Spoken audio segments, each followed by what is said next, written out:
nós vamos começar falando o que é, né, a depressão, do que se trata. Primeiro, nós sabemos que ela é uma doença. Mas vocês já repararam, não sei se você já notou, que a gente não fala está com uma doença depressão, apesar de ser reconhecida pela Organização Mundial de Saúde como a doença do século XXI. A gente diz que é um transtorno depressivo maior, que é aquela depressão clássica, que é uma depressão que tem os sintomas clássicos. Eu vou falar um pouquinho depois para vocês dos sintomas, mas é aquela caracterizada pelo desânimo, pela tristeza, não tem vontade de fazer nada, não tem fé, não tem esperança e tudo mais. Mas, por que então que nós não chamamos, não é o termo que a gente usa, a doença depressão?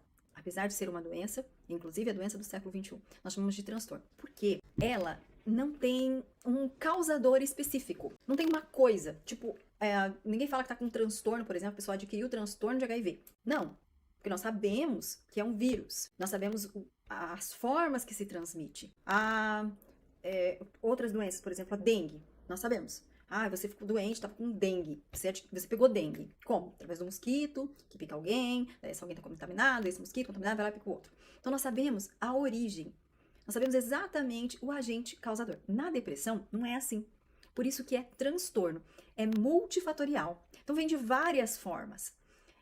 Biológico, que a gente fala que é genético. Então, como é que é a minha família? Minha família de origem. Meu pai e minha mãe, biológico. Eu tenho uma mãe ansiosa e um pai que tem transtorno depressivo maior.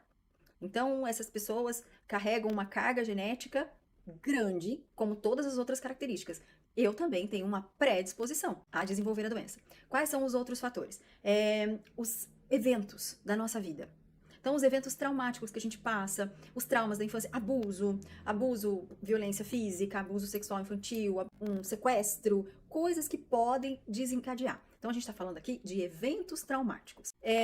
Nós podemos ter causas orgânicas que não são necessariamente genéticas. Por exemplo, um desequilíbrio hormonal. Isso é muito comum na depressão pós-parto. Até coloquei aqui os tipos de depressão mais comuns que a gente tem também, que é uma depressão ansiosa, depressão psicótica, pós-parto, a distimia. Vou falar um pouquinho de cada um deles para vocês de forma bem rápida, bem simples para você compreender. E esse que eu tô falando aqui, que é o transtorno depressivo maior. Então, essas causas, elas vêm de vários lugares. Pode ser, por exemplo, que você está vivendo uma fase depressiva porque você perdeu algo muito importante.